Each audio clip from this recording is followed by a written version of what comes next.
in what you get in Class 6, a 4-year-old that won over course and distance last time, did make the running, but with a wide draw tonight and a bit of pace on, he might be able to sit in, but he only got £2 I think for win the last time, so it gives him every chance in the same grade. Yeah, one here as well, crucially. He likes this track, goes well here. Yeah. Right favourite, James?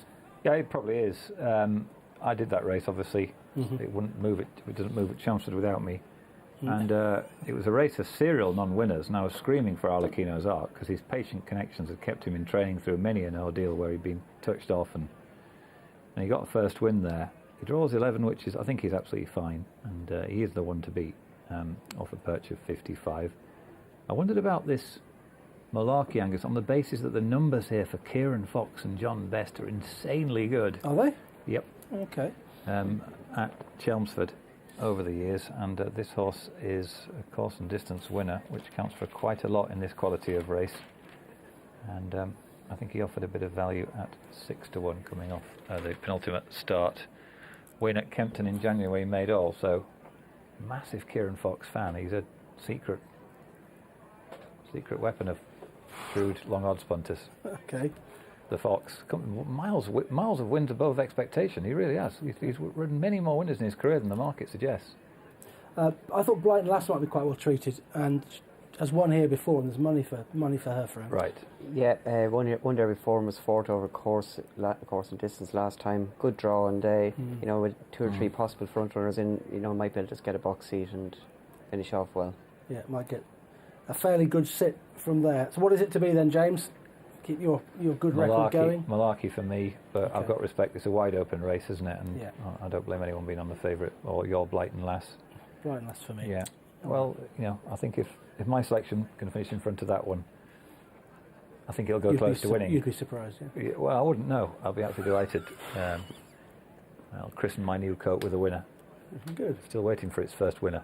It is waiting for its first winner. It's waiting for its first walk, which will come tomorrow morning, no doubt. It will. With pride as well. I'll wear that badge. Yeah. You kiss the badge before you take the dogs out? I will. Yeah, for sure. Good.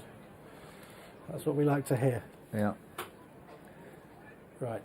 I've sunk a few racing channels over the years, so I'm hoping you've gone down with I don't have the same effect on this one. You've gone down with a few. That's why I'm reticent to get you any more shifts. Here we go. All in. They're off, jumped away, a little bit slow to go was Lulu Star for the Irish Lotto at totesport.com. Handicap over 1.25 miles. And one chased along early is Castle Talbot to stay with them. Early speed coming from Hidden Dream, who's towards the inside, the white with the maroon stars. In second place is Cold Fire, the blue and white striped cat. Racing out wide of his wide draw is Arlecchino's Arc and David Probert. On the inside is Outlaw Torn, the black and white, then Sharp Operator. He's got a midfield sit on the inside of Malarkey in the dark blue colours under Kieran Fox. Further back at this stage to find Brighton Lass on the inside, the yellow and orange colours. That one's alongside Ocean Spray in the turquoise and black. Out a bit wider is Pollyissimo in a beige jacket, purple sleeves, and then comes Castle Talbot in the orange and grey, and the back marker in the white and greens to his Lulu Star. Up front, though, the leader is Hidden Dream, and Franny Norton dictating in the length clear at this stage. To in second place, that is Cold Fire. On the inside is Outlaw Torn racing in third place. Behind Outlaw Torn, in fourth is Arlecchino's Arc on the outside for David Probert. Then just back in behind them is Sharp Operator, who's got the pink and purple cap.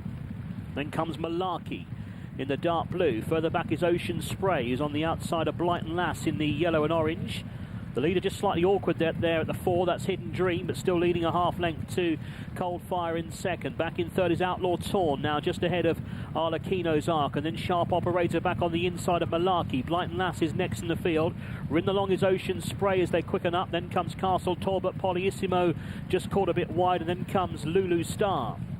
Around the home turn, still in front is Hidden Dream, a half length ahead to Cold Fire in second. Arlecchino's Arc looks a danger now moving into second place. Sharp Operator angled wider, and then Malarkey on the extreme outside. Up front it's still Hidden Dream with the call. Here's Arlecchino's Arc, Sharp Operator and Malarkey all having a go at her. Arlecchino's Arc and Hidden Dream ahead of Sharp Operator in third, who's still running on with Malarkey. Arlecchino's Arc to Sharp Operator. Arlecchino's Arc, driven out by David Probert, just wins it. Arlecchino's Arc close for second. Sharp Operator and Malarkey. And back in fourth was the early pace setter Hidden Dream. Arlecchino's Arc wins again. And David Probert has a winner for Mark. Usher Sharp, operator second, and Malarkey close up third for James. Ran very well under Kieran Fox, not beating all that far, but Alatuna's Arc One for Fran. wins again. Indeed, Yeah. one for Fran, yes. Yeah, we ought to mention Light and Lass. Well, all right. And another horse who's Yeah. to win here, having won here before, Yeah. likes the place. Amazing. Yeah. Battle on game there. Actually, he's got the winning habit, Fran. Yeah, Yeah. exactly. Especially at this grade of a horse, if you can get them in the winning habit, it's a Yeah. major thing. And you know, getting away with a £2 penalty for the last day, you know, if he had £4, he wouldn't have won tonight. And you know, David got a nice position, one up, one back from a wide draw, and you know, it was pretty straightforward. Until you know, you had to show a bit of grit in the last furlong. Yeah, it was all fairly straightforward. I noticed that Cold Fire, I think, was Yeah. pulled up late on. I think it was Cold Oh, Fire, no. so I hope he's all right. He was certainly eased off anyway in the last couple of furlongs. A little bit of a contested pace. David Probert just trying to slide across, Fran. When you're caught wide like that, you want to just give away as little ground as you possibly can, don't you? You do indeed, yeah. If you get to that winning post and you're trapped 3 wide, you can nearly, especially at that level of a horse, you might as well forget about around a track like this. And you know, just as they've gone around the bend, he's managed to slot in, Yeah. and at that point you do take a deep breath and say thank you, because Thank you, yeah. you know, things are, you're in position A now, really, you know. Yeah. I guess if you can't get all the way in, if you can just get in behind something, just get a bit of cover. Just drop your head. You can be 3 wide in most tracks with cover, but if you're 3 wide with no cover, just that's it. You know, Yeah. it's, on a lot of tracks. You know. How important is cover for most horses?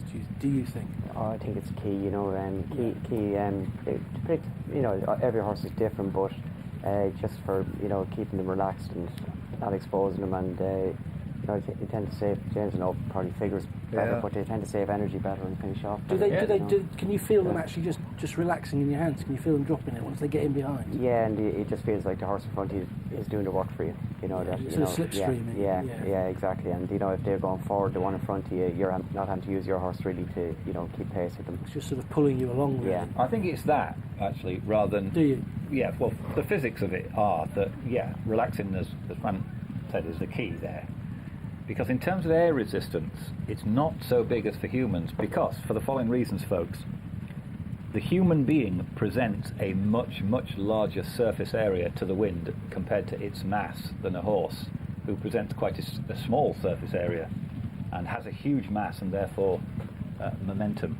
And so wind effects count much less for horse. This, of course, was been lots of work on this. And so, like, these aerodynamic silks basically are a complete and utter waste of time, to be honest.